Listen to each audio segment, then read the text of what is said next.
would like to thank the Internal Quality Assurance Cell for collaborating with us in this event. Today, we have Honorable Faisal Devji Sir to enlighten us on the topic Gandhi's silence. We would also like to thank Principal Sir for joining and becoming a part of this event. I now invite Principal Sir to say a few words. Good evening, Professor Faisal Devji, Dr. Ratnam Kaur, Dr. Sanjeev, and other colleagues to be seen on the screen for joining this evening session and talking about the Gandhiji's silence. I feel honored that a professor from University of Oxford has joined us to share his thought on Gandhiji's. You know that, of course, I think that Faisalji must be an Indian by origin. Indian by origin. So welcome to your own homeland, Delhi or around Delhi. And this is the distinguished Gandhi lecture series which is being delivered by such a profound scholar on Gandhi from Oxford, London.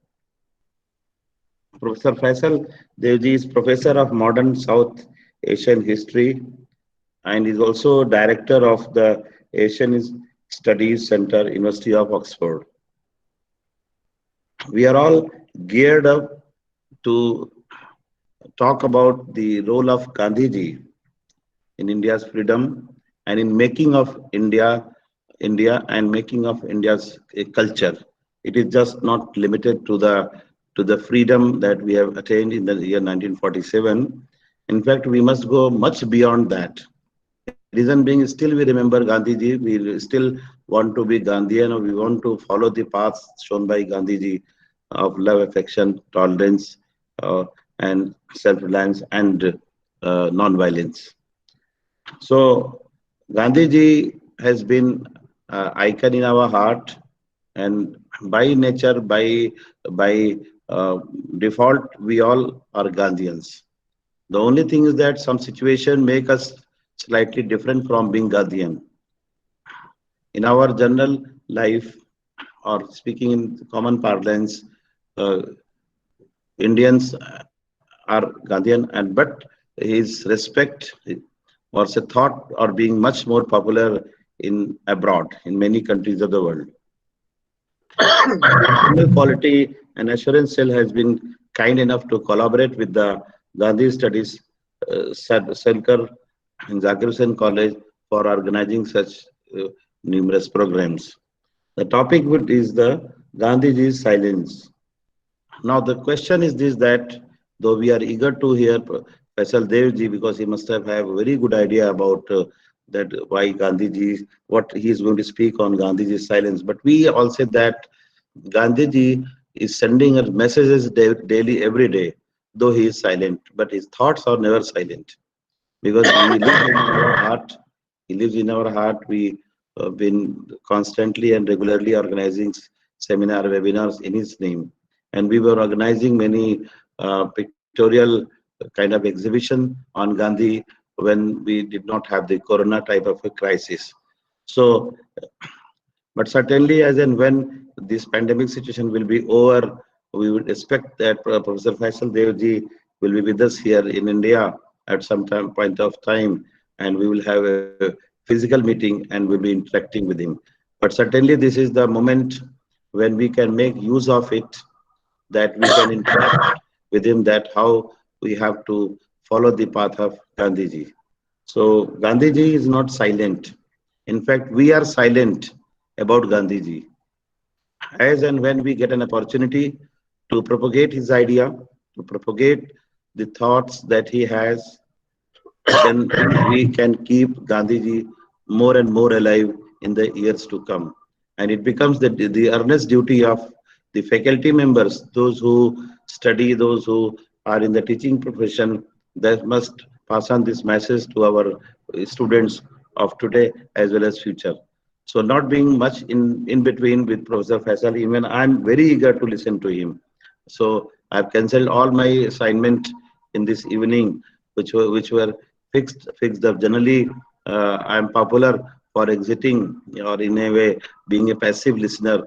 But here in this case, I want to we continuously remain with Professor Faisal ji. So once again, I would like to welcome Professor Faisal on behalf of the Zakir Hussain fraternity and wish you a great success in your life.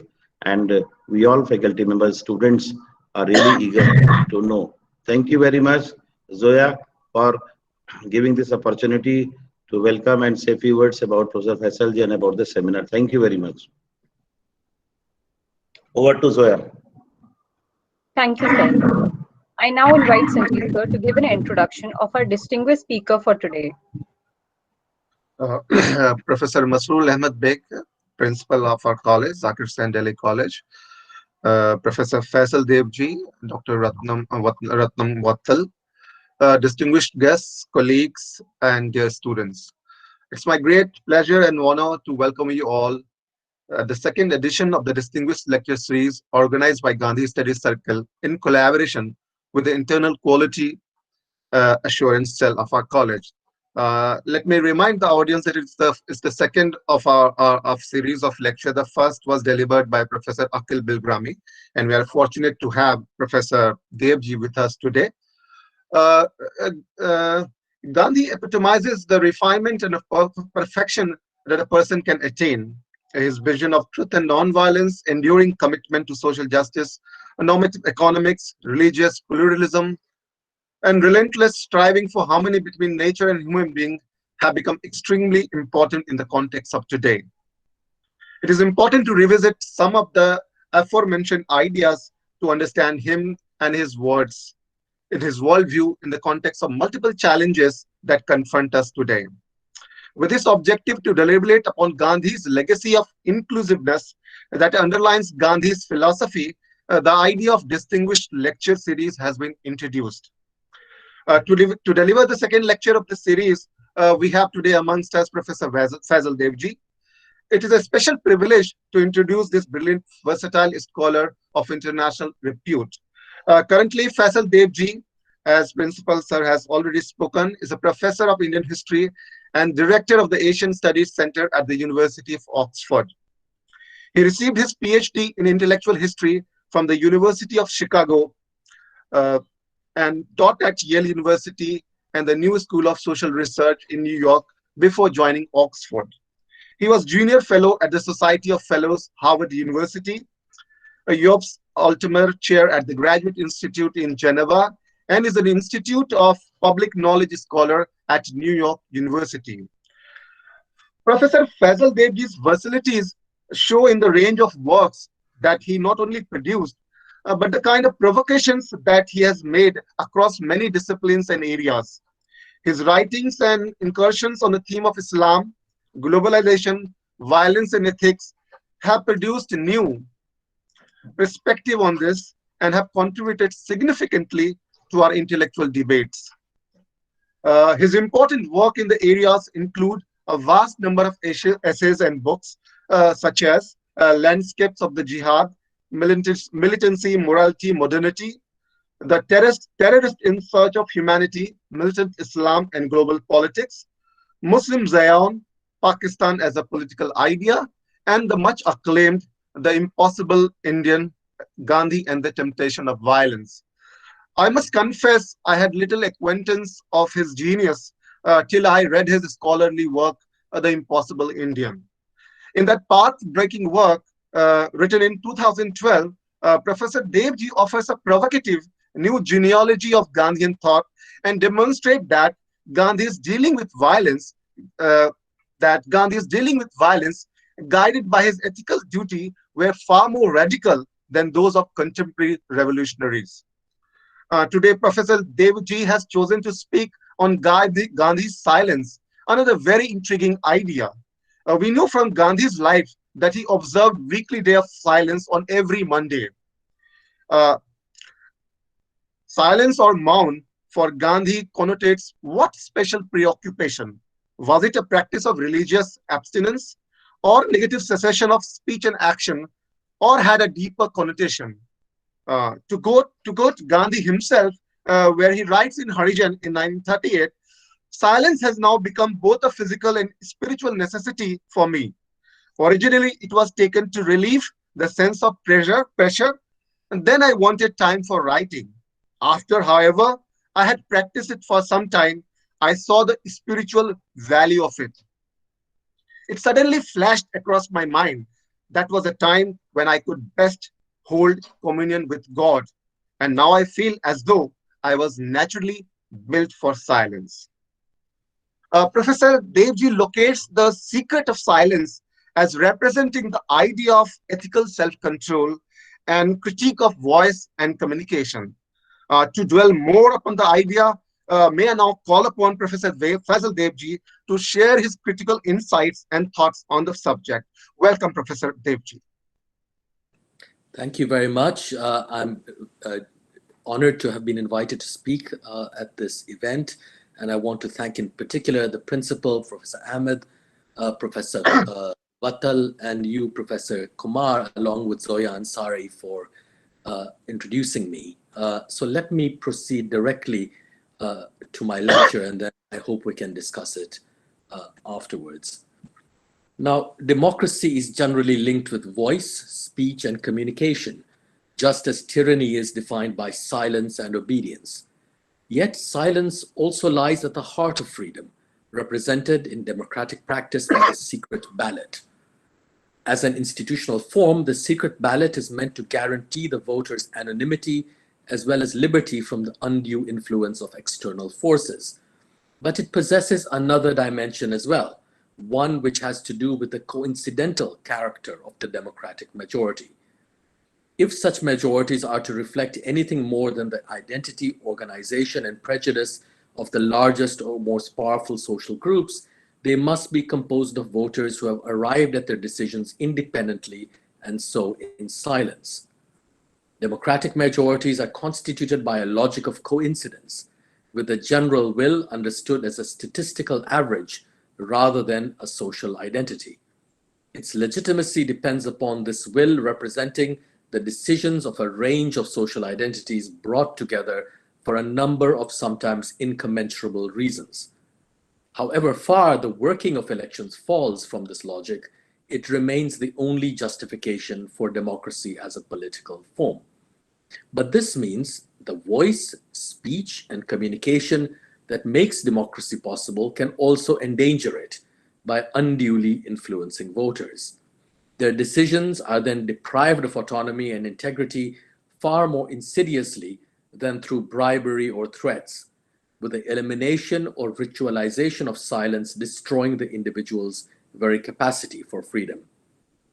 At issue is the character of political debate as a kind of rehearsed conversation, one in which social identities and passions are mobilized to prevent the formation of a statistical average by way of silent, solitary, and even ignorant decisions. While under ideal conditions, such interests are meant to cancel each other out precisely in order to produce such an average, their institutionalization in political parties accomplishes the opposite. It is not social identities that are themselves problematic, but rather the party structure that appropriates them to create collective passions. For the political party produces pre-digested arguments and talking points in which individual reasoning is not only set aside for its voters, but actively forbidden among their representatives as well.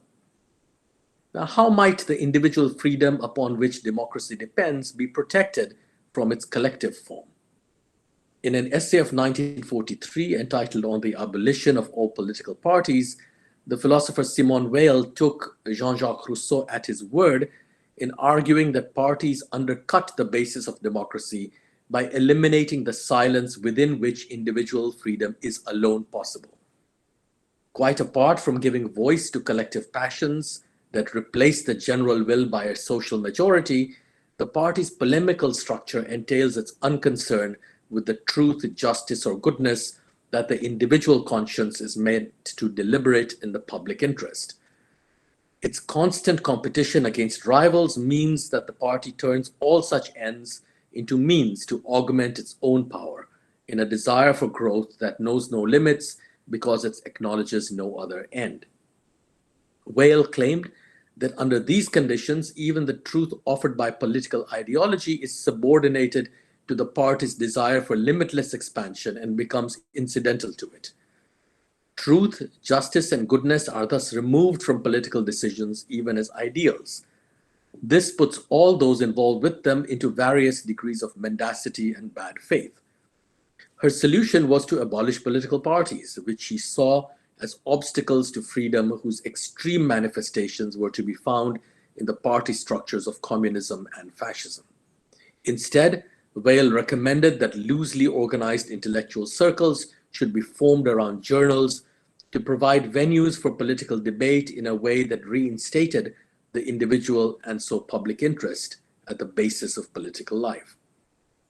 While she does not seem to have realized the party's role in protecting its members from the organized violence of their opponents, Weil might well have judged this function in a Gandhian way, by noting how it replicates in itself the very enemy it is founded to fight and thus perpetuates its evil. Now, remarkably like him in her focus on non-violence, manual labor, fasting, and truth as a form of divine grace incalculable in its distance from all instrumentality, Weil was also preceded by Gandhi as a critic of democratic institutions.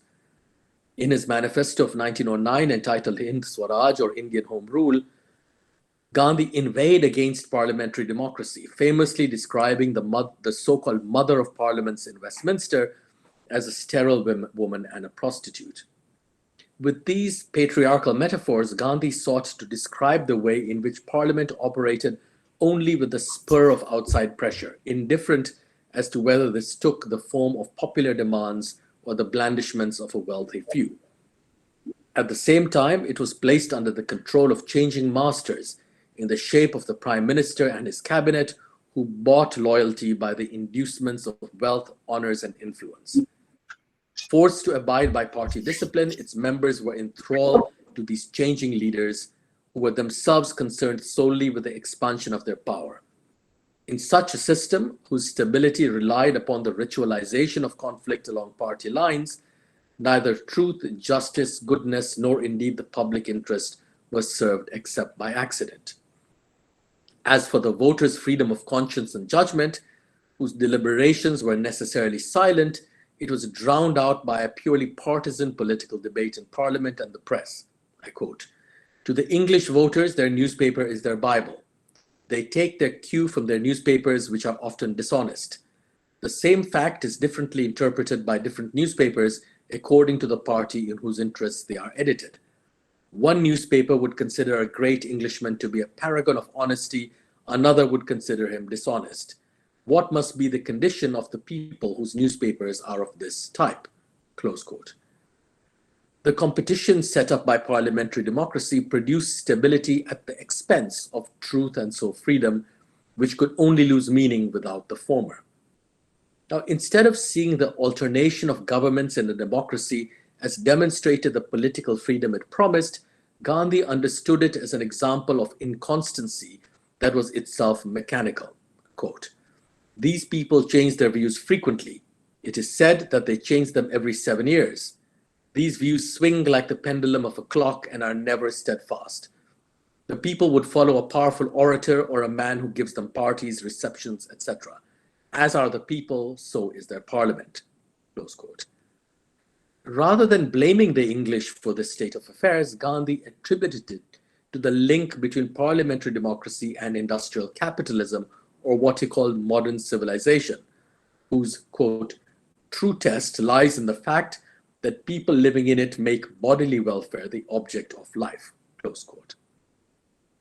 But modern civilization failed to satisfy bodily wants, and not only because it was made possible for a few at the expense of the many. Also important was the fact that its desire was insatiable and led to a limitless expansion no different from that which Weil argued marked the thirst for power in party politics. Indeed, the two were linked in the growth of capital, industry, and empire.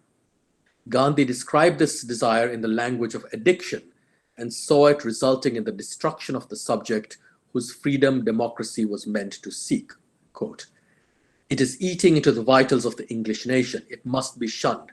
Parliaments are really emblems of slavery. If you will sufficiently think over this, you will entertain the same opinion and cease to blame the English. They rather deserve our sympathy. Close quote. Now, Gandhi was a harsh critic of mediation, as we have seen from his views of parliamentary democracy as a structure of political representation. And he thought voice and speech were forms of mediation in their own right. In Hind Swaraj, for example, Gandhi inveighed against doctors and lawyers as, in effect, agents of the colonial state, itself representing the ultimate form of mediation as a neutral third party there to arbitrate between Indians rendered into partisan interests. He described doctors as purveyors of commodities from the pharmaceuticals industry meant to alienate patients from their own bodies in another instance of addiction. Lawyers, for their part, existed not to resolve conflicts but increase the state's power by imposing a peace that needed constant enforcement between the rival interests it relied upon and therefore had to maintain. Such forms of mediation, of course, represented both the manner in which the colonial state operated as well as its justification, with Gandhi advocating their circumvention in unmediated relations between Indians who should no longer be defined as antagonistic interests. Language played a role in all the instances of mediation I have described, especially the highly technical kind used for legal and medical communication. But it became crucial in certain types of conflict, of which the mounting controversies over proselytism in the 1920s took pride of place, especially among Hindus and Muslims in North India, but also including Christian missionary activity directed against both groups throughout the country. Rather than seeing these disputes as the problematic inheritance of pre-modern identities, we should understand them as the utterly modern products of liberal politics, which had turned religious communities into interests and therefore constituencies. Proselytism, in other words, became controversial for the first time in this manner because it was thought to be an attempt at augmenting the electoral or political power of one group over another in much the same way as parties operated to diminish the real or potential majority of their rivals. Addressing the violence that accompanied accusations from Hindus, Muslims, and Christians of predatory missionizing by their religious rivals, Gandhi suggested stopping not conversion itself, but its mediation in language. To be true to the ideals of their own faiths, he argued missionaries should serve as their best representatives in refusing to lie about, unfairly criticize, or run down the religions of others. In doing so, they would also serve humanity by conducting their charitable works in silence, and thus drawing converts by the sheer force of their example, rather than through unseemly and invariably untruthful polemics. In a 1931 speech to Christian missionaries in London, for example, he said that, quote, "The idea of converting people to one's faith by speech and writings, by appeal to reason and emotion, and by suggesting that the faith of his forefathers is a bad faith, in my opinion, limits the possibilities of serving humanity. Religion is like a rose. It throws out the scent which attracts like a magnet, and we are drawn to it involuntarily." Close quote. Speech, and indeed language itself, in other words, betrayed religious like all other truth by mediating it in argument and collective passion. And while Gandhi was concerned here with missionaries in particular, his criticism held true of persuasion as an important part of political practice more generally. As a fundamental liberal virtue, this kind of argumentation had already come under attack from both the left and the right as a disingenuous form of bourgeois discussion, one incapable of advancing any real change. Gandhi, however, reimagined persuasion in sacrificial terms by offering up the sight and sometimes even spectacle of speechless acts as the most effective demonstration of their truth. In order to manifest itself, therefore, political as much as moral or religious truth had to disavow voice for action and sound for sight. While privileging the visible over the audible as a modality for truth, Gandhi also lent it olfactory form as a fragrance which drew the potential convert to itself involuntarily. In other words, he conceived of neither the visible nor the audible as pure forms, since one could include the sense of smell and another the written word as an amalgam of sight and sound. It was the interpretive and so mediating function of language itself that he distrusted, one for which silence served as an antonym. Now, the unmediated visibility that Gandhi prized as a modality of truth was nothing more than a making visible of silence in persuasion. It was a metamorphosis of, or conversion, to use religious terms, in which silence lost its autonomy and was mediated by sight as a negative form. And while this logic seems to countermand Gandhi's emphasis on unmediated relations, it does conform to his propensity for negative forms more generally, of which non-violence, non-possession, and non-cooperation are the most famous. Unlike the kind of mediation that characterized the colonial state, which produced rival interests as positive forms requiring arbitration, silence, mediated by sight, renounced all positivity and could only be known by its absence as something that was both inaudible and invisible. Silence allowed for unmediated relations because of its doubly negated form. Unlike the ability to speak or reason, which constituted one of the classical definitions of the human species, silence did not depend on the logic either of shared capacities or the biological similarities that, in Gandhi's view, served only to fragment humanity into various kinds of hierarchies. Indeed, the imperative to unify the human race through language and reason not only ended by dehumanizing those among its members who were seen as being unreasonable and beyond persuasion, it also drew an absolute separation between one species and another. It was silence, or the inability to communicate through language then, which made moral relations between humans and animals possible. The context for Gandhi's reflections on interspecies relations are provided in his time by the violent controversies between Hindus and Muslims over cow slaughter.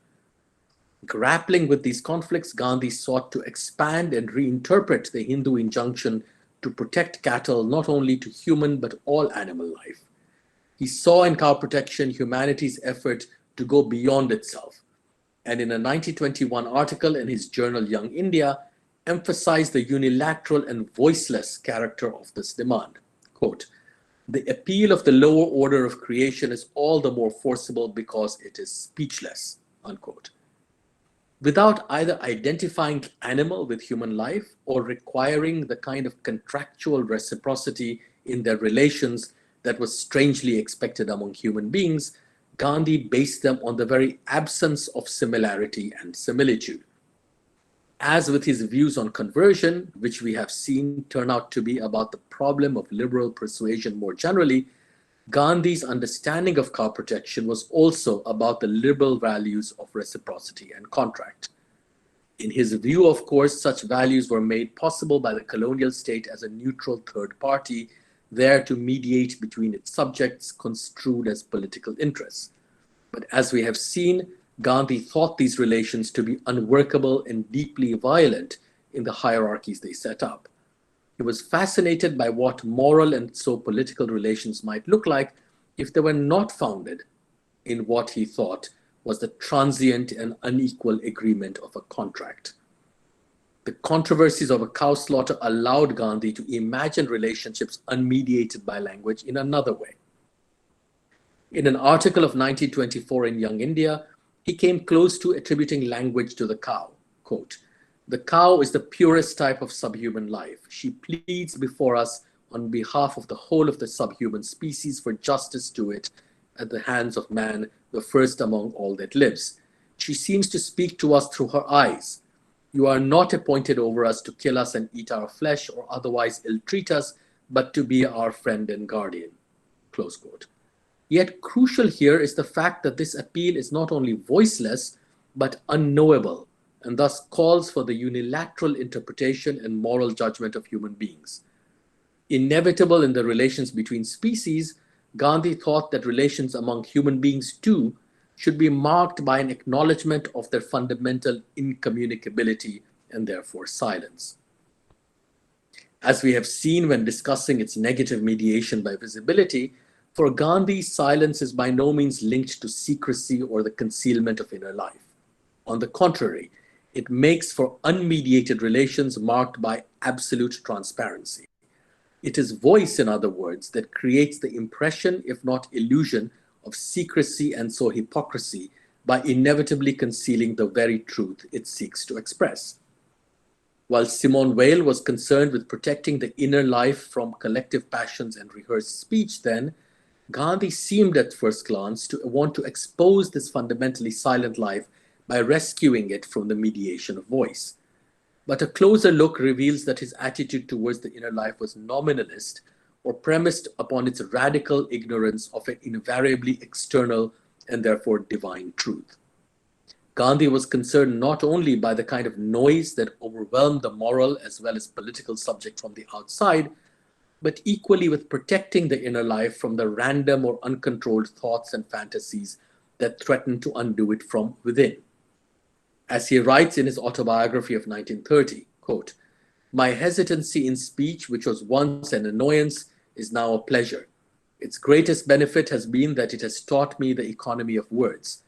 I have naturally formed the habit of restraining my thoughts, and I can now give myself the certificate that a thoughtless word hardly ever escapes my tongue or pen," close quote. And this also meant defending the subject's outer world from its inner conflicts.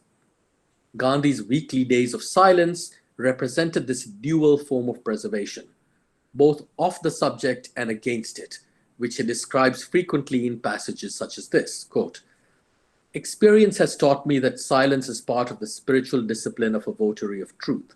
Proneness to exaggerate, to suppress or modify the truth, wittingly or unwittingly, is a natural weakness of man, and silence is necessary in order to surmount it," close quote. In effect, the inner life and its outer world were inextricably connected to one another, with neither able to claim autonomy for itself. The subject's freedom, therefore, had to be continuously disciplined so as not to become self-possessed, while at the same time being protected from the noise of external mediation. Silence functioned, in other words, as a double-edged sword, one that made the truth visible outside and even against the subject as much as for it. What kind of selfhood did this entail, and how might we understand the freedom of its inner life? Perhaps we can find out by looking at Gandhi's autobiography. Reading through the book, one is struck by how anti-psychological it is. Gandhi does not appear to be very interested in motives or intentions, whether his own or those of others. And in some sense, his narrative can be read as the account of a purely external and even accidental causality. The confessional element in the text has deluded readers into mistaking it for a narrative of Gandhi's inner life rather than an act of ritual exposure.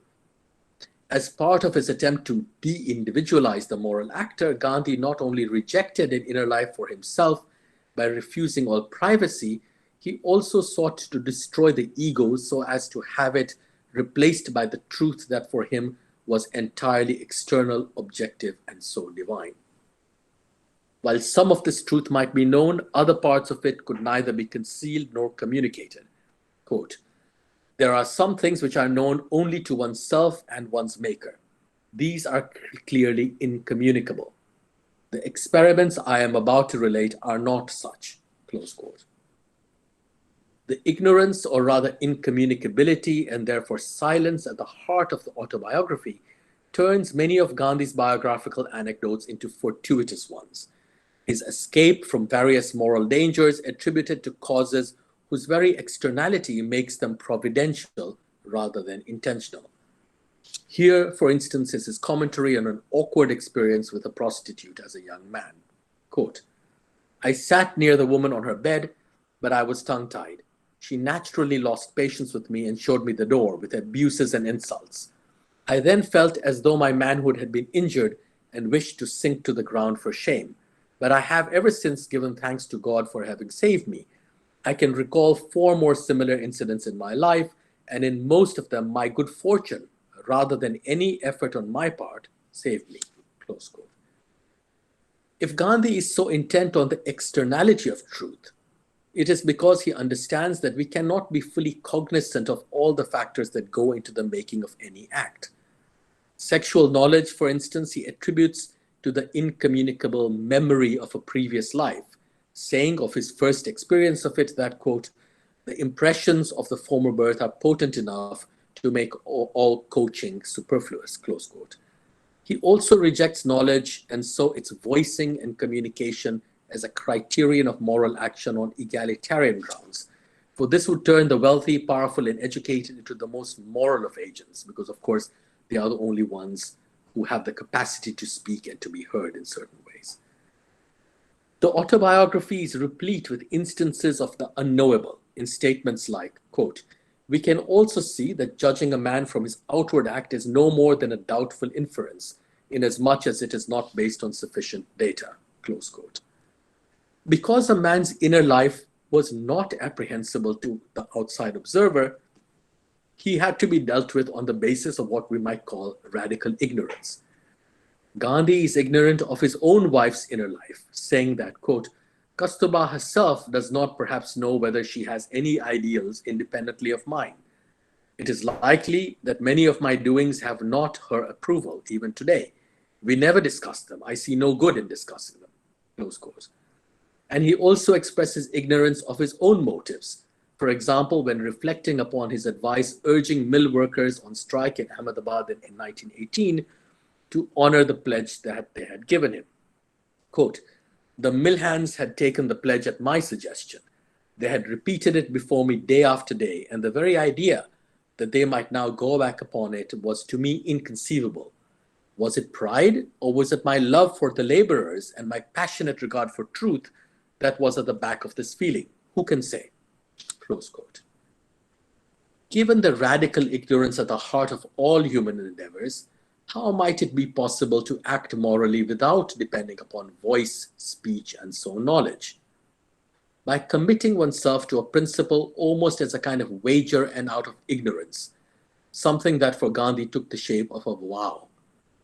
In his student days in London, the future Mahatma had been saved from drink and women by the vow he had made his mother, though it had not been based on any knowledge or proof about the virtue of abstinence. And in South Africa, Gandhi had justified wearing a charm put around his neck by his mother for no other reason than another such vow, which he describes in a conversation with a Quaker friend who was urging him to discard it. Quote, he saw around my neck the Vaishnava necklace of Tulsi beads. He thought it to be superstition and was pained by it. This superstition does not become you. Come, let me break the necklace. No, you will not. It is a sacred gift from my mother. But do you believe in it? I do not know its mysterious significance. I do not think I should come to harm if I did not wear it.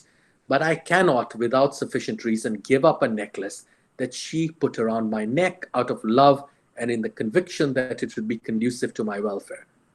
When, with the passage of time, it wears away and breaks of its own accord, I shall have no desire to get a new one. But this necklace cannot be broken. Close quote.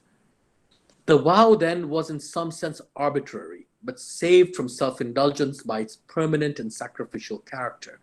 It compelled moral action by a decision that might well produce its proof in subsequent experience, but was initially baseless.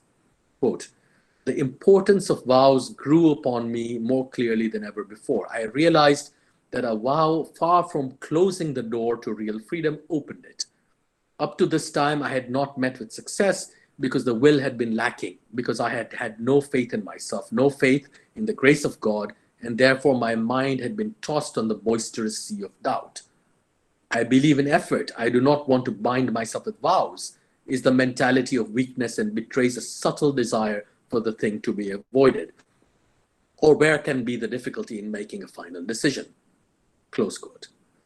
The subtle desire Gandhi refers to in the quotation above shows that he was not unaware of the complex motivations of inner life, but the point was to allay these by a resort to the world outside. Having turned himself into a moral agent by the purely external means of a vow, and in the absence either of knowledge or its communication, Gandhi was bound to deal with other moral actors in the same way.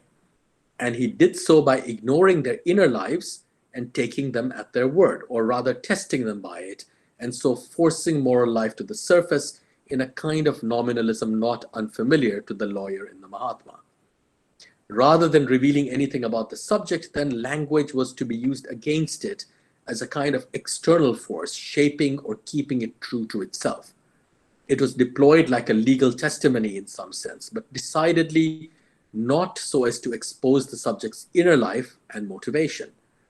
The familiar Gandhian aphorism, "My life is my message," may not actually have been uttered by him, but remains nevertheless true to the Mahatma's thought, since the message in question is conceived not as a verbal or written communication, so much as the evidence provided by life itself. The message, in other words, has been deprived of its linguistic form and subordinated to or tested against the silent visibility of a life that Gandhi's autobiography is meant to do little more than expose to scrutiny or judgment. Such an emptying out of the subject bewildered Gandhi's enemies, whose chief accusation against him has always been hypocrisy, with Churchill famously calling the Mahatma the world's most successful humbug. These enemies have, from Gandhi's own days to the present, been driven by an urge to find the inner motive or secret that informed his actions, refusing to lend his words or acts any credence in their own right. But because he took words at face value, however, the Mahatmas, for his part, only asked his interlocutors to be true to them. This resulted in a competition where that one truest to himself might convert the rest by his integrity without requiring any prior agreement as to aims and ideals, something we have already seen in Gandhi's views of proselytization. This made moral action into a kind of wager, even if Gandhi thought that the true follower of nonviolence would always win. Yet it was not simply the inability to know as a kind of failure that defined Gandhi's morals, which would give them an entirely passive character. Instead, he saw the truth as being external in nature and therefore divine, because it could never be fully known. And the individual's task was to find this truth at the cost of his inner life, because it constituted his only reality and at the same time tied him to a world beyond himself. Quote, "I think it is wrong to expect certainties in this world. Where else but God, that is truth, I think it is wrong to expect certainties in this world where all else but God, that is truth, is an uncertainty. All that appears and happens about and around us is uncertain, transient. But there is a supreme being hidden therein as a certainty, and one would be blessed if one could catch a glimpse of that certainty and hitch one's wagon to it." Close quote. The inner life and the moral self, in other words, cannot fully recognize the foreign reality of which it is constituted. But rather than serving as an example of the self's failure, the externality of this truth is in fact the only connection that the individual possesses with his neighbors as much as with God. One way of putting this would be to say that the Mahatma understands the subject as being determined by factors outside itself, and it is these that link it with other subjects and make social life possible. The possession of one's truth, therefore, takes the form of a dispossession. Quote, "The seeker after truth should be humbler than the dust.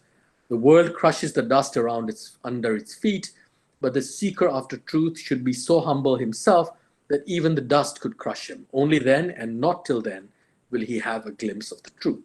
Close quote.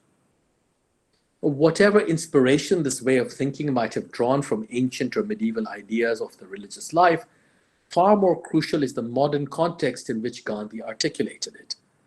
Rather than some kind of uninterrupted tradition, the Mahatma's vision of moral selfhood was both produced by and deployed against the 19th century individualism that made autobiographies possible. In its Gujarati original, the title of Gandhi's book, rendered into English as "The Story of My Experiments with Truth," reads something like "Truth's Experiments, Satyana Prayogo," in which it is not the Mahatma who is the subject, but instead truth. Rejecting the spirituality that emerged as a reaction against what used to be called bourgeois individualism only to reinforce it, Gandhi's autobiography audaciously seeks to tell the story of truth's experiments with the self it both sustains and destroys. Now, what does all of this have to do with the link between silence and freedom with which I began this lecture? Let us recall that Simone Weil had traced the ruination of democracy to its abandonment of ideals like truth, justice, and goodness. It was the externality of such ideals to the rehearsed speech of party politics that was crucial in limiting the latter's reach. The individual's freedom, in other words, was premised upon these ideals, which alone made political judgment in the public interest possible. They could be instrumentally deployed by parties backed by ascribed social identities, of course, but nevertheless represented ends in their own right, rather than power as a means turned into an end in the form of limitless desire. Abolishing political parties was Wales' way of preventing such an eventuality. While not going so far as to recommend the abolition of political parties, despite his severe criticism of parliamentary democracy, Gandhi also sought to reinforce the individual's moral agency, and he did so through the prescription of silence over speech. But rather than protecting the subject from outside influence and so reifying the individual as a purely autonomous being, silence here worked as a form of internal discipline that protected the outside world as well. It was meant additionally to open the individual up to the externality of truth, which in Gandhi's view was another name for God. And this implied that human beings were not brought together by any shared quality like speech and reason, nor a biological one like race or reproduction, but only in their openness to quite alien and metaphysical figures such as truth, justice, and goodness. To be workable, therefore, democracy required the existence of a subject outside or beyond its own loquacious logic. What became of words and voice in this vision? They were reduced to pure artifice and deprived of any authenticity in the revelation of a subject's inner truth.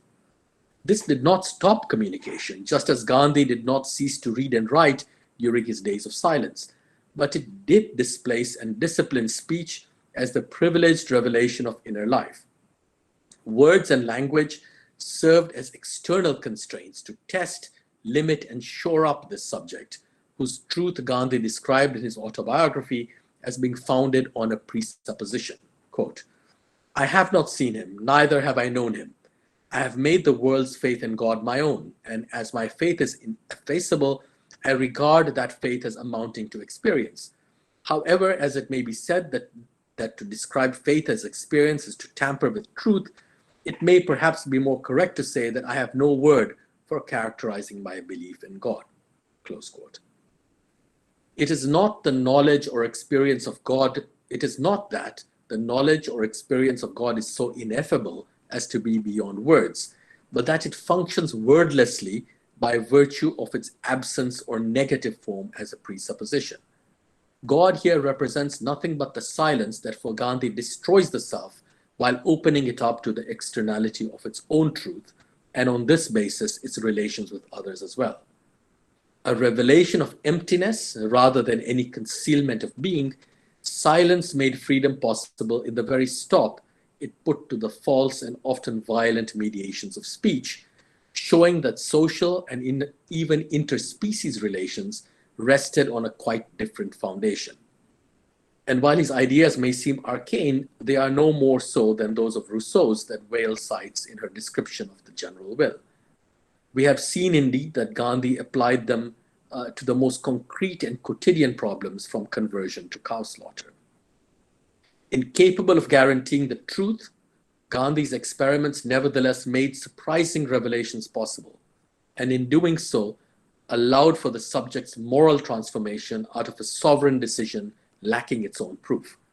We have seen this in his advocacy of the vow as a decision that produced a truth rather than being derived from one.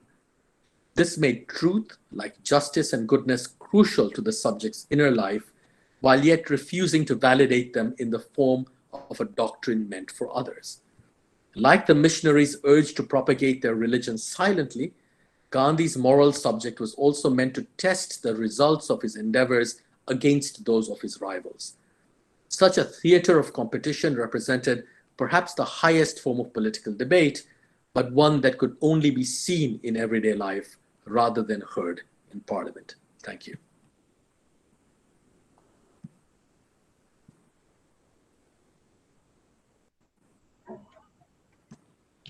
Thank you, sir. Now we will have a question and answer round. The rules for question and answer round are you can either leave a question in the chat box or you can come live and ask the question. The question should be brief, relevant to the theme, and to the point. Now I will hand over to Biprajit for the question and answer round. A very good evening to everyone, and especially our guest of honor today, Professor Faisal Devji. Thank you so much, sir, for your words and for the insights that you have given us on the topic that we have all gathered here to discuss upon. Not taking much time, as Zoya already said, we are taking two forms of question. One question would be through the chat box.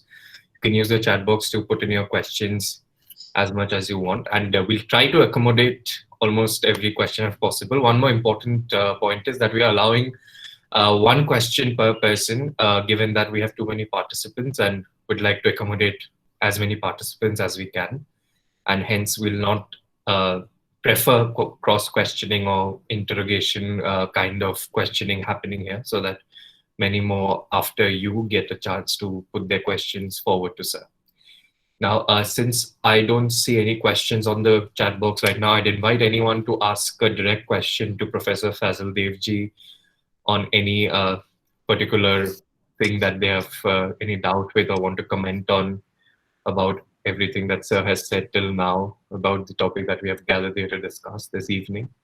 Anyone who'd like to ask a direct question, kindly say your name first and let me recognize you, and you can go ahead after that. May I initiate Yes, the ma'am. question answer round? Sure. Okay. Thank you, sir, for your interesting and rich talk.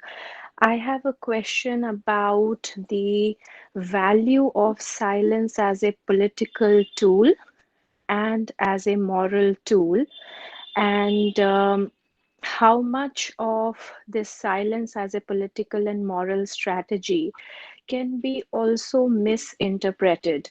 And the context I have in mind is of present day India, where we see that, I'm not going to mince my words, but where we see that the Hindu majoritarian ruling party has been actually imposing silence, and especially of its critics, of the opponents.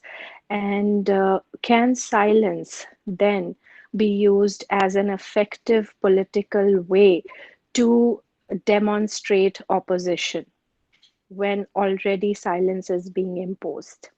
Thank you. Thank you so much, ma'am, for the question. Sir, your answer to that. Thanks very much. Yes, of course, the kind of silence Gandhi writes about is not an imposed silence. It has to be a voluntary one. It has to be one that is chosen by the subject. And it's meant to be a silence that, as it were, communicates more loudly than speech. But that does so by pointing out the pitfalls of speech. That refuses the primacy of speech as a form of mediation and as an embodiment of truth and knowledge, for a number of reasons that I mentioned in my talk, including the fact that speech can be made into a form of violence in its own right, that the speech of some depends upon the silence of others. And this seems to be the kind of thing you are talking about, because the silence imposed on, in whatever political context in the world, the silence imposed upon one set of people is always compensated for by the speech of another set. All right, so it's never just silence that is being promoted. It's always linked to speech, and this is where I think Gandhi's criticism comes in, because this would serve as an example precisely of the problem with speech that he thinks is so important. That this speech, which suppresses the speech of others, cannot represent truth, goodness, or justice.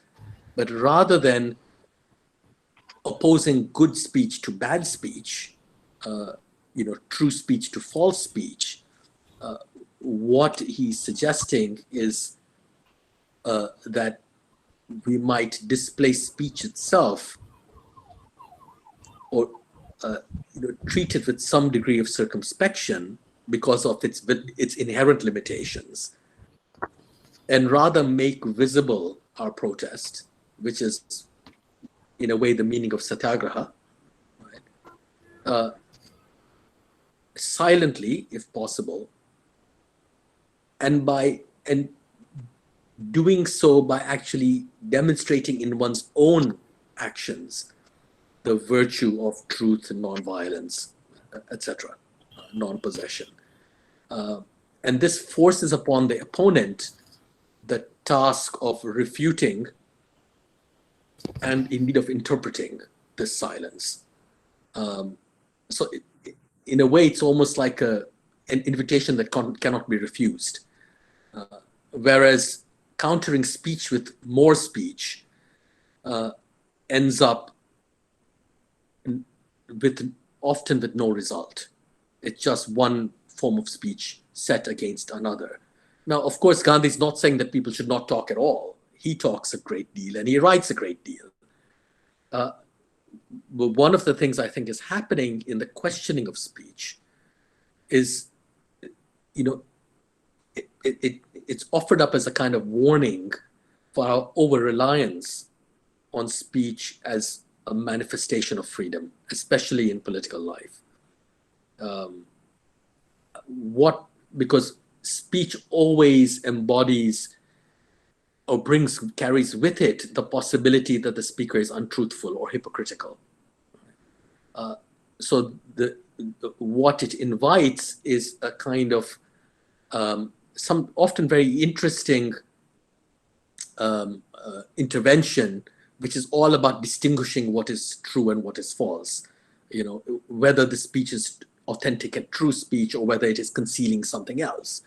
If you cut out speech and you actually aim to remain true to yourself visually, if you move from the audible to the visible, for instance, which is what all satyagraha does, then you're actually trying to set aside that interpretive form of analysis, which is about parsing, is this genuine? Is this really meant? But for that to be viable, satyagraha has to be self-sacrificial. Right? So if you are willing to sacrifice or submit yourself to the violence of your opponent, then it should be clear to others, your opponents not least, that the analytic of hypocrisy is not working. So the point of silence or satyagraha as a visual form, that it is meant not to simply oppose the opponent, but to convert the opponent, right? And to do so directly, rather than in the form of a third party, by appealing to a third party, appealing to the state, appealing to the courts, appealing to other groups of people, which is what speech set against speech often does. Because speech set against speech in modern politics rarely convinces the opponent. These set forms of speech are often meant for third parties, for other people, or as debating points, whose role is never to, as it were, change people's minds. You might defeat your debating opponent in a debate, but that will not actually change their mind. So this is the problem with speech that Gandhi is so concerned with, that we might remain at a very superficial level by focusing on speech of this kind.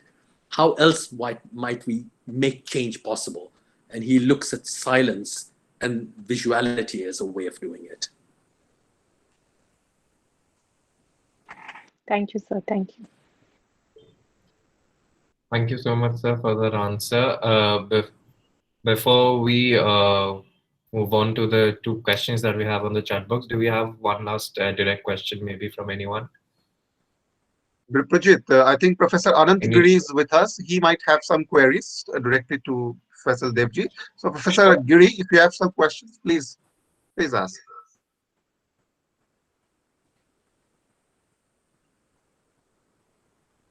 Professor Anandgiri, sir, if you have your queries, we'd like to invite you to the floor to. So please unmute yourself. So we can't hear you.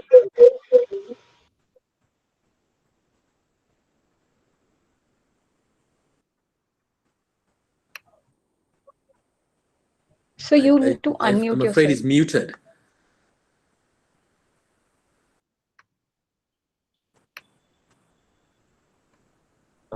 Professor Anand, if you kindly unmute yourself so that we can take your question for Faisal sir. Yes, please. So, first of all, thank you, Professor Devji. Thank you, Professor Kumar and Viprajit and all friends. Am I audible?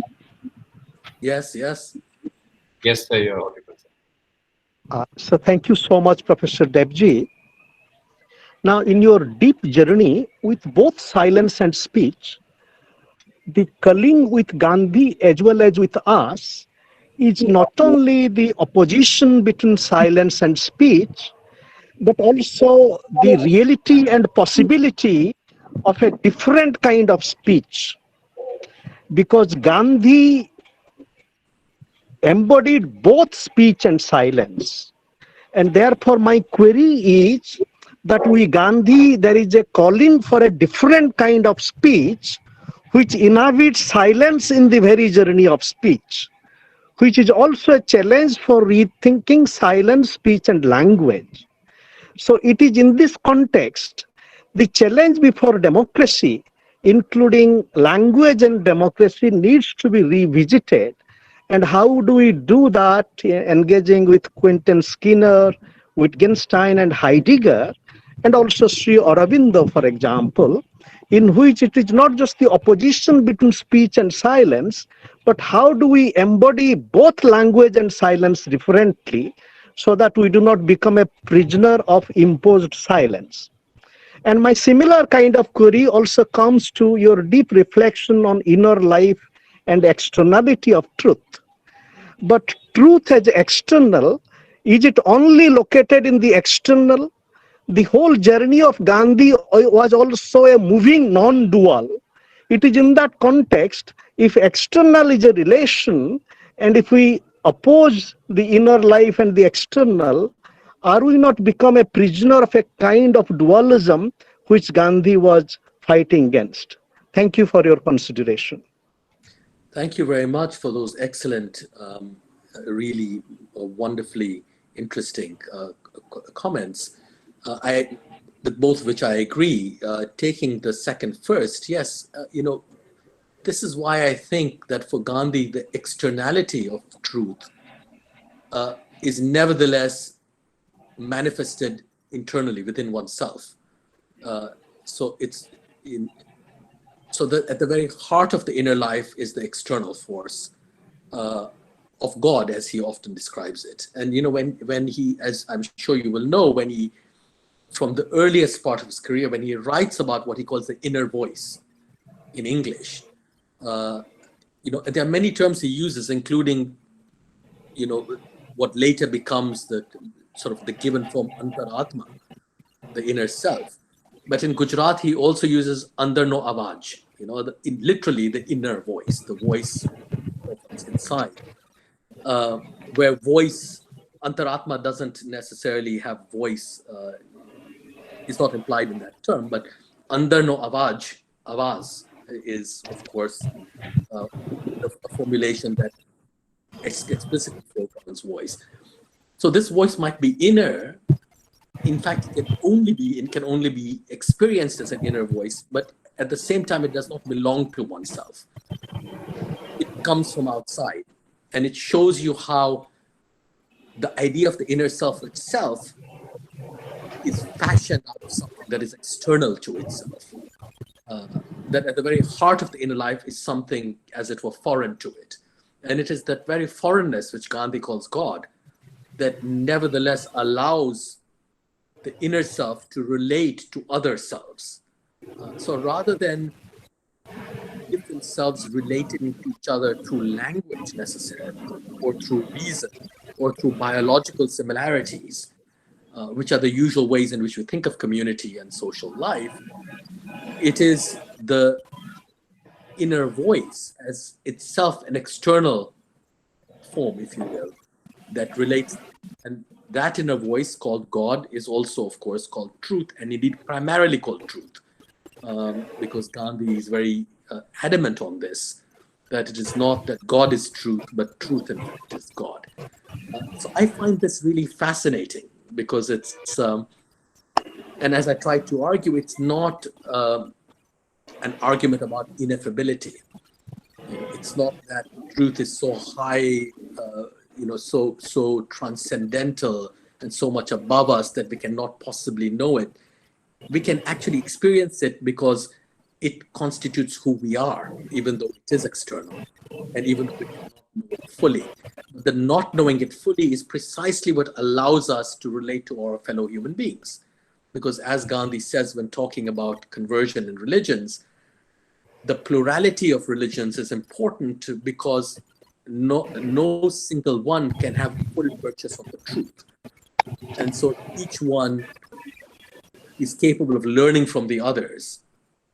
And that learning is only possible through externality of this kind, social externality and intellectual externality.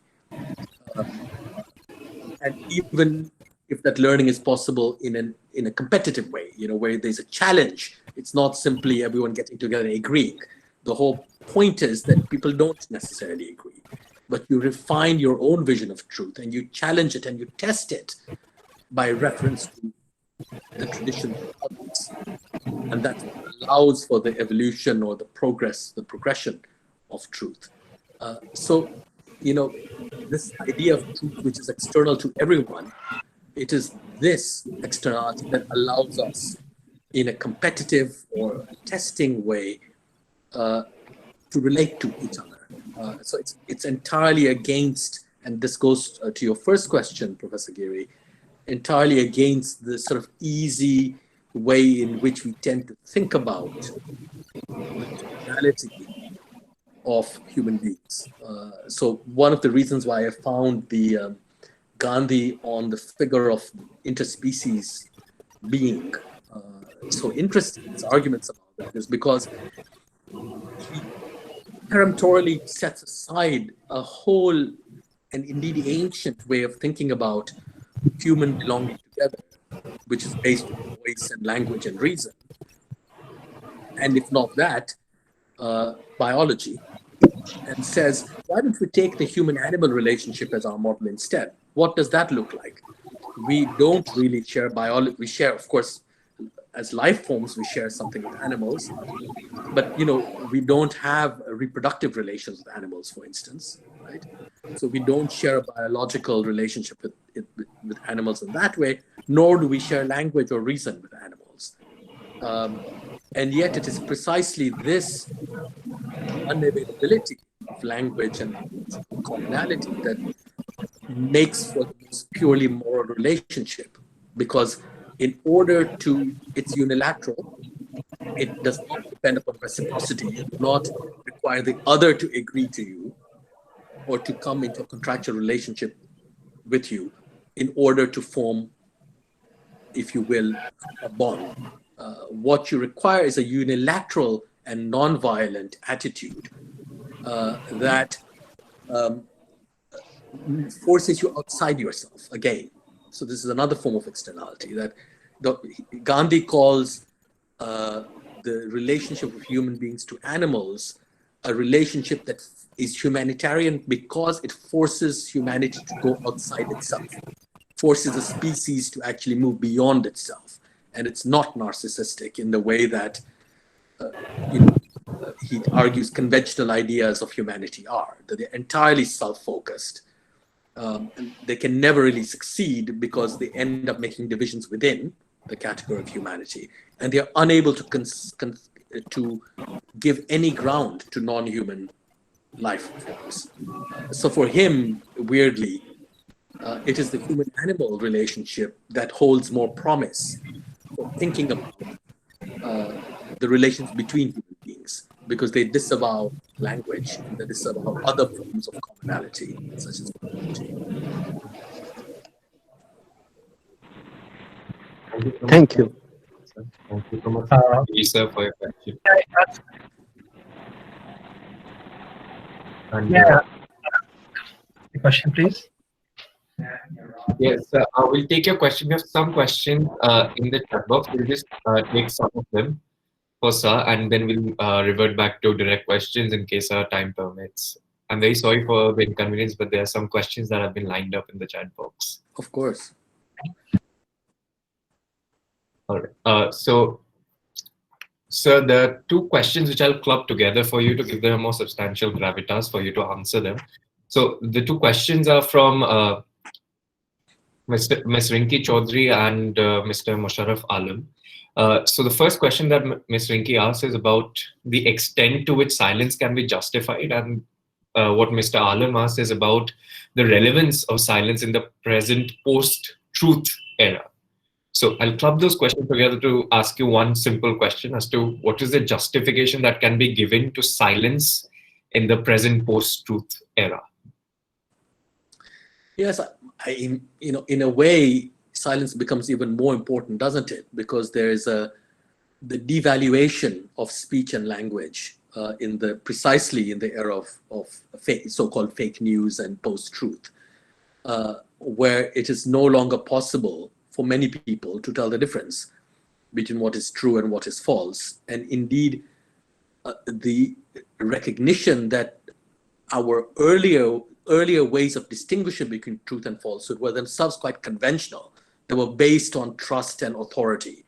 And once trust and authority are shaken, the authority of, for instance, religious leadership or political leadership or the authoritative media sources, important newspapers, national television stations, radio, etc. Once these authorities are questioned, then it becomes very difficult to make the distinction, and we see this happening all around the world. Surely it is precisely at this point that the virtues of silence become even more important. Now, of course, silence can also be misinterpreted, and this goes back to the first question. But it is perhaps better guarded than speech is. That it invites another kind of challenge. It invites another kind of criticism. And you see this in everyday political life, where people, for instance, protest against, say, curbs on free speech by literally mimicking those curbs, by putting bands around their mouths. This is very common. People will literally gag themselves and appear in public. They won't say anything. Their very presence, the very visibility of these faces that are unable to speak is what acts as a protest. And often that is more effective than actually speaking, though it is not meant to recommend the elimination of speech, as I said. So in a way, going back to Professor Giri's question, it's a false opposition to place speech against silence. What Gandhi is trying to do is to expand the realm of, if you will, communication or expression. He's not saying that speech is terrible and we can't rely upon it and therefore we must just have silence. He's trying to suggest that there are other modes of protest and, if you will, communication, and that silence is one and very powerful one, and that speech cannot be made to bear the entirety of this weight, and that speech cannot also therefore be made to stand in for freedom alone. That there is a necessity for thinking about other ways that protect the inner life, that protect the external life from one's own inner turmoil, and that make freedom possible, which is why it began with the image of the secret ballot, so that these two things are internal, they're coextensive. So democracy, which is based on speech, as we know, nevertheless has at its heart, when you vote, you do it alone and you do it in silence. You're not supposed to tell anyone about it. You are meant to be free to vote in whichever way you want. So at the heart of a form of a political life that is defined by speech, you have the absence of speech. And that is the paradox that I found so interesting, and that I think Gandhi really addresses. Because he too, what he does is he places silence at the heart of speech. He's not dividing the two and saying, one is an alternative to the other. He's seeing how they actually work along with each other.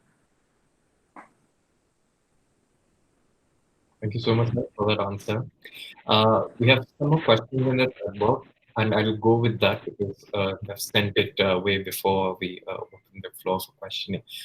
There's one question I'll ask in individuality, which will set the flow of the fundamentals for you to answer the next two questions. And it's interesting because Ms. Simple Mohanty asks that the insight that you gave on the internal discipline of silence in fostering a relation between the individual that protects and connects both the individual and the external world.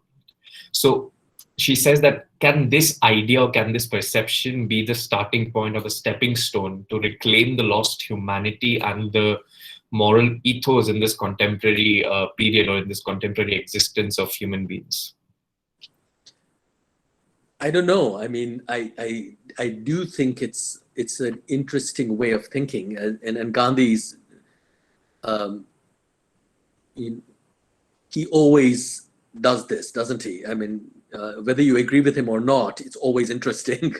And I find it fascinating how he comes up with these ways of thinking, that are deliberately almost contrarian, that basically ask us to question our prejudices, including the most noble ones.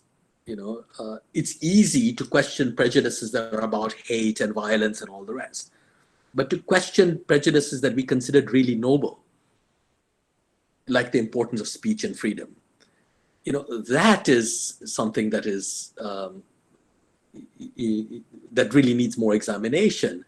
And so in a way, the fact that he calls his autobiography The Story of My Experiments with Truth is not accidental. Gandhi's entire way of thinking is experimental in this way. He doesn't necessarily come down with a dogma for you to believe in. He says he believes in some, like nonviolence. But what he does is to submit all kinds of conventions to questioning. And surely that continues to be very important.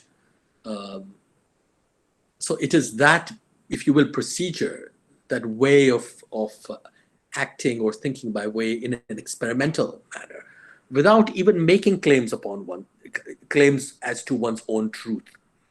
That this is a search for truth.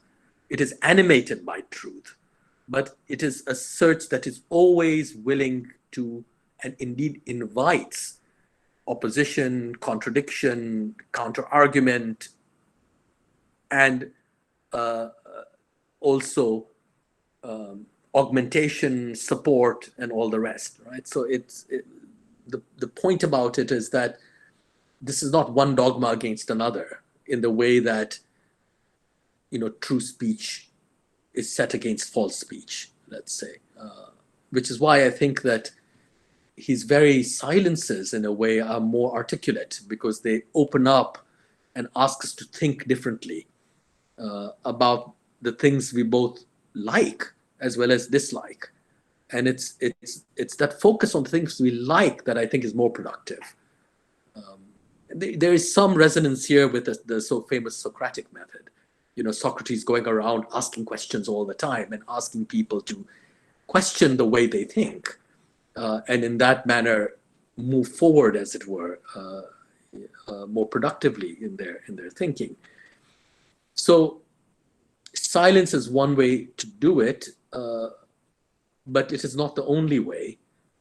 And I happen to think, going to this, Simple Mohanty's question on humanity, I thought that going back to this question of the animal, that allows us to a beginning to rethink what we mean by being human. I think it's extraordinarily fruitful, especially in our own day of ecological catastrophe. How do you actually move beyond the human? Is that possible? How can you think about moral relations with non-human lives? How might those be the model for human relations rather than the reverse? Because what we normally do is we take human relations and we transpose them onto the animal world. So we often, when we protect animals in law, for instance, we make them into pseudo-human beings. We endow them, we anthropomorphize them. And that is purely narcissistic. All that is taking human forms of being and belonging and human forms of relation and expanding them to other non-human figures. It's a purely narcissistic thing, even though it is also inclusive because it ends up protecting animals. But what Gandhi suggests we do is do the opposite. How might we think of our relations with non-human beings precisely because we cannot know what they feel or think, or we can know it only very imperfectly? How might that allow us to think about our own world?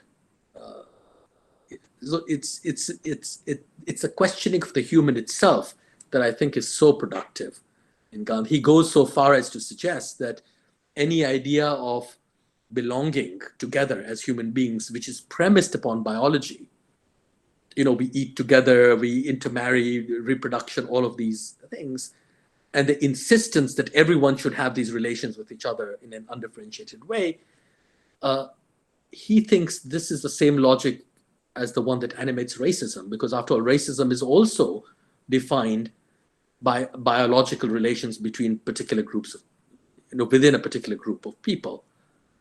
And what Gandhi says is, look, if it's bad when we think about a specific group of people, that they define themselves by their intermarriages and their sharing of various things, their skin coloring or whatever it is, why should it be good when we expand the same logic to the whole of the human race? Do we really want to imagine the human race by an argument that is in fact the same argument that racists use for their more specific ideal of community? No. And it's in that context that he moves towards the figure of the animal. So, I think it's the questioning and the move outwards, as it were, that is so crucial here. And silence is simply one way of doing that. Thank you so much, sir, for the question and the parallels that you draw between Socrates and Gandhi's silence and the link that might exist between them. Now, why I said that this question will set the base for the last two questions that we have is because here Dr. Manoj and Ms. Ashika ask about the significance and the effectiveness of silence in the contemporary world as a whole. And then Dr. Manoj follows it with that, isn't silence in this present time becoming synonymous to a subversion and submission of one's voice in quite metaphorical and literal sense? So isn't it silence in Gandhi's paradigm has changed to a definition of subversion and being vociferous for the silent? So is that the case, or do you feel that it's just a way of thinking or way of perceiving silence for one person, and it depends? Yeah, it's interesting. I mean, let's think, for instance, about, it doesn't have to be about, how should I put it, physical silence or voice, but if you think about in terms of political thought. So in our own day, for instance, we know that you have this extraordinary rise of children in politics. Greta Thunberg is only the most famous, but there's also Malala Yousafzai, and there are other, in India, these very young girls who are environmental activists. Now, the thing about them is that they speak, but in fact, they have no voice. They cannot vote. They're minors, right? They cannot stand for election for the moment. And, children represent, in a way, in their persons, this status. They're legal minors. Someone has to be responsible for them. They are not responsible for themselves. The power of their speech is a power that comes precisely out of this, as it were, institutionalized silence. When we think, oh, a child is doing this, one of the reasons why that surprises us is because it's not simply because they're young. It's because, in fact, they do not have an institutionalized voice in our society as children. They cannot take care of themselves. They cannot hold jobs. They are dependent upon others. So in some sense, the child, even though the child speaks all the time, the child is not heard normally in the institutions, in democratic institutions. Right? The child is not independent. The child is the reverse of the political figure of freedom. And so it's not accidental that Gandhi makes children into ideal figures. He says in his 1928 commentary on the Bhagavad Gita, where he expands this idea, I think, most elaborately, but he does this in other places as well. For Gandhi, the child is a true heroic figure. Why? Precisely because the child is not independent, right? The child depends upon others. Because the child depends upon others, and therefore is not a political figure, because to be a political agent, you have to be independent. That is the notion of freedom that informs. And only by being independent can you have a voice that is uninfluenced by others. But the child for Gandhi is a perfect moral agent precisely because, in depending upon others, its parents and its teachers, it can sacrifice the future for the present. That is to say, it doesn't have to think politically, because to think politically is to think about the future and planning for the future. By focusing on the present, the child is the only human figure who, in Gandhi's view, really exists in the present. And therefore, truly a moral figure, because the child's acts in the present, insofar as they're reflective acts, are acts that are not driven by means and ends in the political sense. They're not going to sacrifice the present for the future. They are going to deal morally with things as they are given to them, and therefore they are free in his view. So it's a very interesting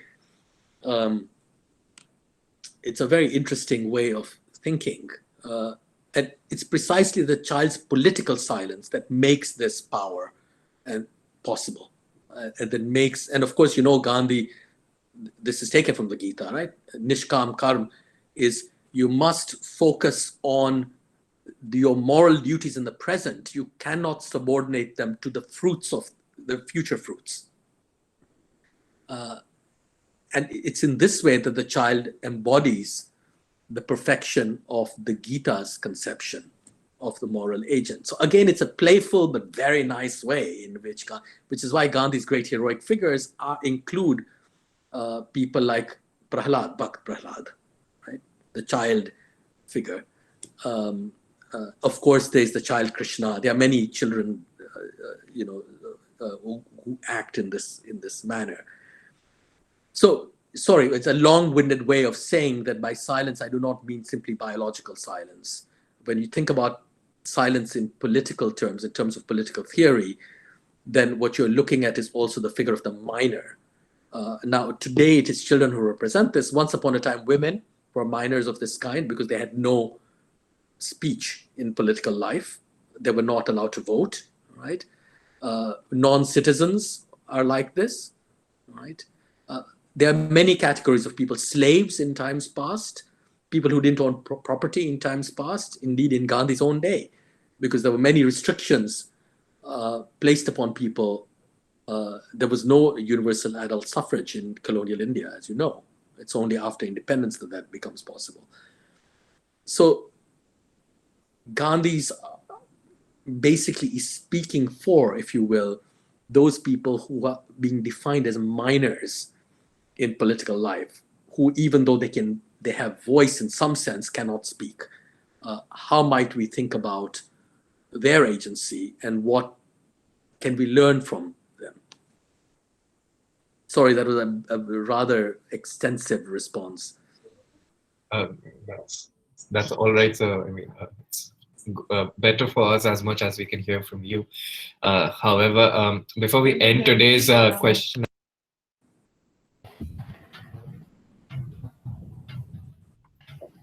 so before we end this Q&A session today, we'll invite one last question, one last direct question to sir. Yeah. Can you identify yourself, please? Yeah. Thank you. May I speak? I am Talim Akhtar. Sure. Yeah, thank you. Thank you for giving me this opportunity. Thanks, Professor Devji, for this extremely illuminating lecture. I have one question for you.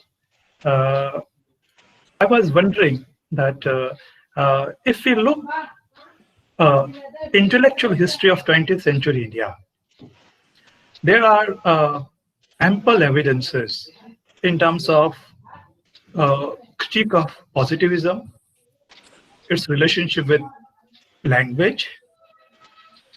And my question is that, keeping in mind this intellectual history, is it possible to locate someone like Gandhi's silence genealogically in 20th century India? Because I'm reminded of Muhammad Iqbal and the kind of relationship he begins to draw between mysticism and politics. So that's something which I want to know from you, particularly from 20th century India. Thank you, sir. Thanks very much. That's very interesting, especially because, like Gandhi, in some ways, Iqbal is also a critic of conventional ways of thinking about our politics and our freedom and our society. And, even though they disagreed on a number of issues, Iqbal and Gandhi actually come quite close together on a number of others. They're both interested in sacrifice and in the sacrificial form that moral agency takes. They're both interested, obviously, in religion. But as far as language and voice are concerned, I mean, I guess what I would say is that both of them also understand, as colonized figures, that however they might argue, very often that the voices of colonized people cannot be heard institutionally. And of course, this is one reason why there was so great that the turn to violence happened so frequently. And Gandhi discusses it in Hind Swaraj. How do you, because Hind Swaraj, as you know, is a dialogue between a revolutionary nationalist who wants to deploy violence in order to achieve India's freedom, and a figure who more or less represents Gandhi himself, who says, no, only non-violence can achieve that freedom for many, many reasons, including the fact that if you use violence to achieve freedom, you will perpetuate violence in the politics of the new Indian nation.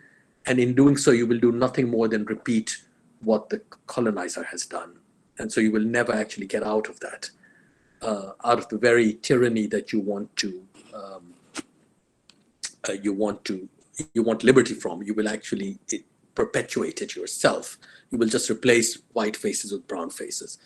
So both these men are concerned with what can be heard and what cannot be heard, what can be said and what cannot be said, not simply in terms of law, what you're going to be slapped with a kind of sedition charge for, but rather what literally is conceivable, almost epistemologically.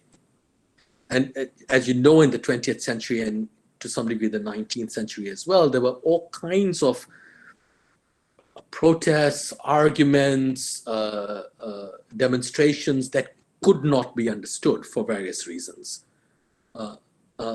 The mutiny, the Indian mutiny, has to be understood only as traditional superstition. People refusing to bite those bullet cartridges because they are supposedly greased with cow or pig fat, right? That it has to be dismissed as superstition. Figures even like someone mentioned Aurobindo, Sri Aurobindo, who can also only be understood as being these kinds of strange, either he's meant to be a terrorist or he's meant to be a kind of entirely spiritual figure. In neither case is the voice to be taken seriously in terms of political thought. So both these men were concerned with these kinds of issues, but rather than simply fight for, which they also nevertheless did, the expansion of, if you will, political culture and thought to permit voices to be heard in this sense, they were also fully cognizant of the limitations of voice in modern politics. That exclusion made them think about the inherent limitations of modern politics. And just like Gandhi telling his interlocutor in his Swaraj that we don't want to just replace white faces with brown ones, so too both Gandhi and Iqbal didn't simply want inclusion into this pre-existing structure. They wanted to change the structure. And the question is, how do you do that? The structure of political voice or political opinion. Now, there's a way of doing that which is institutional, where you criticize, Westminster-type parliaments, as I described Simone Weil doing. She even wants to get rid of the political party. Gandhi doesn't want to do that, and neither does Iqbal. They have perhaps a more subtle way of thinking about changing the structure. And it has to do with forms of creating venues of communication, argumentation, debate that are not entirely subordinated to the conventional structures that define political voice or political speech. And one reason why Iqbal writes poetry is because of this. Apart from the fact that he's a good poet, what does it mean to express your philosophical and political thoughts in poetic form?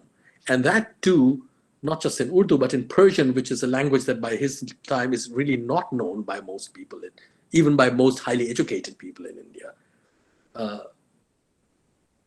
It calls for, it's a challenge. It offers itself as a challenge. It calls for learning. It calls for interpretation. And the process of learning and interpretation immediately removes you from the conventional carapace of political voicing and political thinking. And I think that's one of the things that Iqbal's poetry forces you to do. Like Gandhi, in a different way, he's very interested in what remains unsaid, what cannot be said, what cannot be known, not simply as something ineffable, it's God, that you cannot really know God. But there's always something incomplete there. So just as Gandhi says that he cannot even know what Kastuba really thinks, because truth can never be fully known, Iqbal's poetry is based on the idea of incompletion. Right? These stars that are forever moving, there's a world after this, not after this world in the religious sense, but it's an infinite space which you cannot really traverse. And Iqbal his entire political and philosophical and poetic oeuvre is about the beauty of incompletion, that you are forever in movement. The stars are forever in movement. The traveler never reaches the shore, right? The boat is always on the wave, on the river. And this incompletion is, for Iqbal, is where beauty comes from. It is where freedom comes from. If the truth were given to you already, there would be no freedom, and there would be no beauty. So he doesn't want a pre-given truth. He's very much like Gandhi in this way. You must always move towards it. You can never really get it, but the journey is not a failure. The journey is not an income. The journey is the point. The journey is the freedom, and the journey is the beauty. And that's his idea of aesthetics as well. So with those disjointed ways of thinking about Iqbal and Gandhi, which I had not previously done, I'll stop there. Thank you so much, sir, for that answer. I mean, this is the first time any one of us, I guess, would have been listening to a parallel between Iqbal Sahab and Gandhiji. But however, thank you, Talim Akhtar, for that question, and thank you, sir, for your answer. We can take one last direct question. We have many professors and scholars joining us today for this session today. We have Professor Ishi along with us, Professor Kazuya Ishi. If ma'am, you would like to ask any kind of question or any kind of comment on sir, or ask for any kind of clarification, we'd invite you to please pose that. Or anyone wishing to ask a direct question to sir, you're most welcome to do that. Or else, if there is none, we'll end this wonderful and fruitful question answer session that we have had with Faisal sir.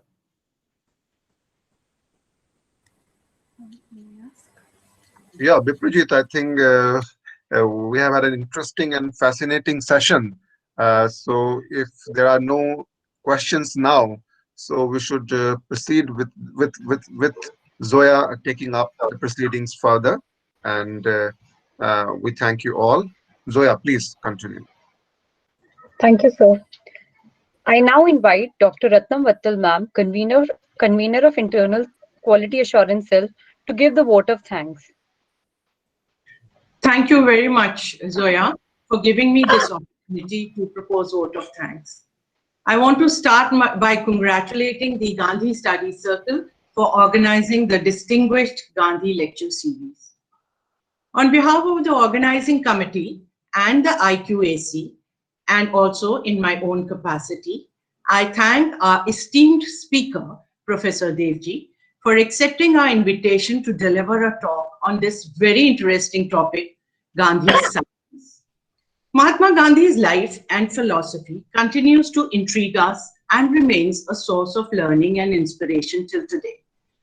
Professor Devji's lecture has left us with a deeper insight into the events associated with Gandhi's life, and today we all go back with a fresh perspective on the past.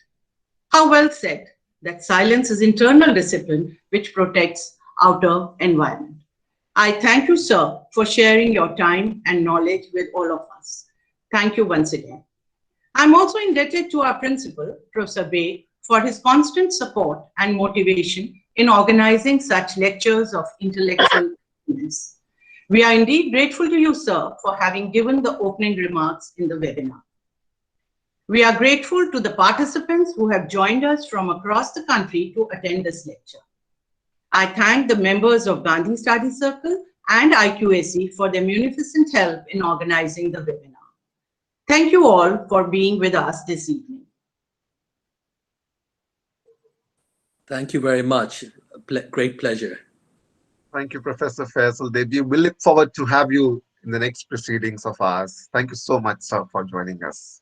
Not at all. Thank you for the invitation. I look forward to seeing you personally at some point when that becomes possible. Definitely. I would like you also to respond to my current work, which has just been published by Routledge. So I will send you a copy of that. Please. Okay, sir. Thank you so much. Thank you. Goodbye. Goodbye. Goodbye.